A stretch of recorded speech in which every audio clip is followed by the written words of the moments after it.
Čaute všetci, akurát sedíme v Mini Aceman, no a čuduj sa svete, objavil som ja, starec, novú funkciu v rámci infotainmentu. Je to tzv. Vstavaná palubná kamera, ktorú všetci dobre poznáme. Mnohí ľudia používajú kameru, ktorú si lepia na čelné sklo, ktorá sa dá kúpiť v akomkoľvek internetovom e-shope alebo prípadne v kamennom obchode. No a táto kamera slúži na to, aby nahrávala rôzne situácie z dopravy, ktoré sú buď nebezpečné, alebo sa nahrávajú priamo nehody.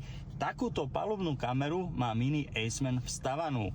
No a v prípade, že sa niečo okolo vás deje, prípadne by ste chceli mať záznam, tak vám stačí stlačiť gombík parkingu.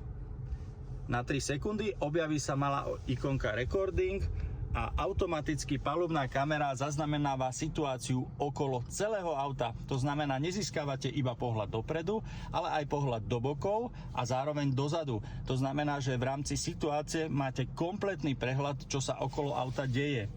Tento systém je navyše automatizovaný, to znamená, v ktoromkoľvek prípade, ak by ste mali nehodu, systém nahráva 30 sekúnd pred nehodou a 30 sekúnd po nej. To znamená, opäť máte jeden ďalší dôkaz pre dopravnú políciu v prípade, že nie ste si istí, kto bol v danom momente na vine.